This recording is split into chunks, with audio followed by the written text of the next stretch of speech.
that's what we're discovering as we listen to those records, and a lot of them still hold up today sonically. There's a warmth and a magic about those songs. My son, Parker, who's 17 and just got the lead in Les Mis at his high school play. He's a great actor, singer, and he's learning how to sing Broadway, which is very different than commercial voice, and he discovered vinyl. And he said, "Can I have a vinyl player?" I said, "You mean a record player?" "No, no, no, a vinyl player." "Okay, son." Yeah. You know. Yes, I may have a few of those in About the 10 attic years someplace. later, you'll figure out that I meant, you know, Yes. vinyl means record.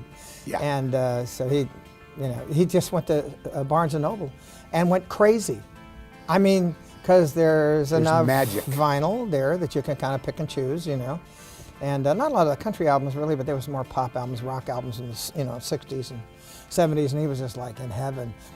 But it's a passing phase. I mean, you know, I said the reason we went away from vinyl because it deteriorates. Right. We go to digital because it's everlasting. Granted, what you said, there is some quality to it that is not necessarily a hiss, but it has breadth. Yeah. It has depth. So did you break out and say, "Son, let me show you one of Dad's big 33 and thirds"? Well, yeah, we have a few of those. But the thing that I wanted to impress upon him was that equally important to the sound and the recordings was the picture. It was so important to have a great photo because, like Motown, people started falling in love with the artist. Not just the sound on radio, but their picture, themselves, their persona, who they were and represented. And the duet I did with Barbara Mandrell called "To Me," written by Mike Reed from Cincinnati, former football player. Yep.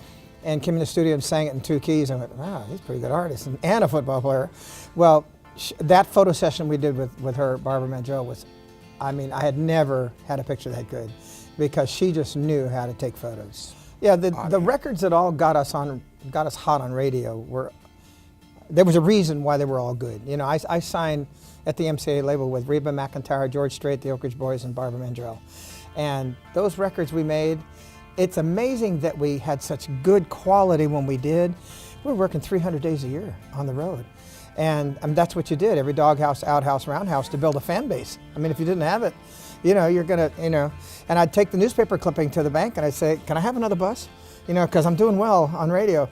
And then you go back and listen to those 40 years later and go, gosh dang, those were pretty good. They really were good. And they weren't digital, they were analog. And yet the quality, you know, the voices, still good.